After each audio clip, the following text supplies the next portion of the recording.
what does James say? But do you want to know, foolish man, that faith without works is dead?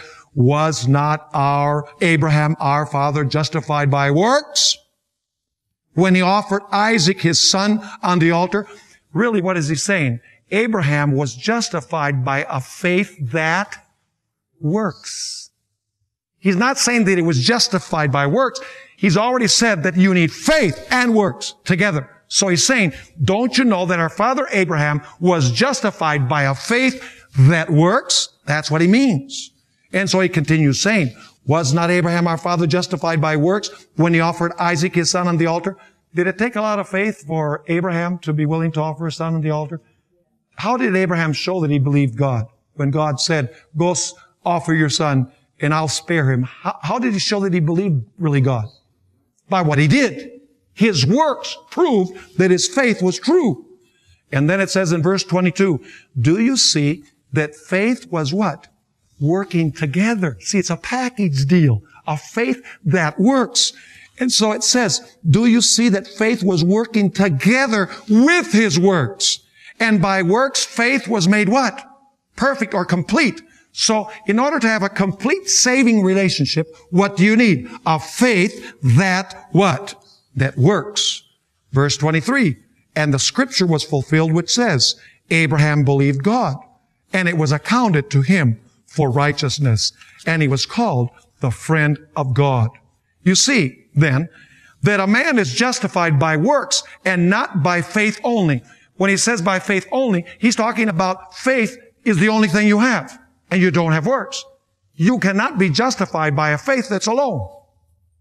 Because the true faith that justifies is a faith that has works with it. Are you understanding what I'm saying?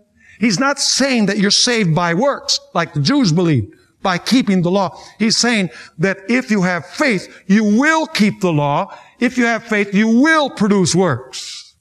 In other words, works are the fruit of salvation. And so he says in verse 25, likewise, was not Rahab the harlot also justified by works? By the way, according to the context, by a faith that works, justified by works, when she received the messengers and sent them out another way. For as the body without the spirit is dead, so faith without works is dead also. Let me ask you, what's more important, the body or the breath? What's more important? A bodiless spirit or a spiritless body? They both have to go what? Together in order for you to have a living person.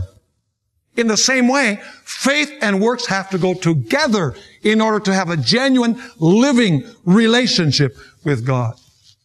You see, James and Paul are fighting against two different enemies.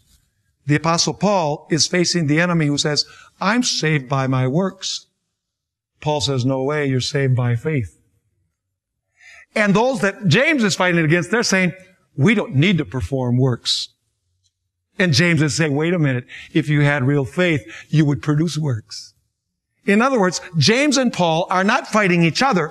They're fighting two different enemies of the gospel of Jesus Christ.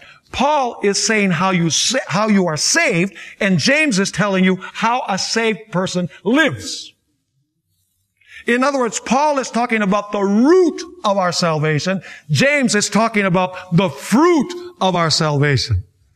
So those in Paul's day needed to hear about grace. Those in the days of James needed to hear about the law, because of the error that they were teaching at that time. You see, works for Paul and James are defined differently. See, for Paul, works of law are evil works.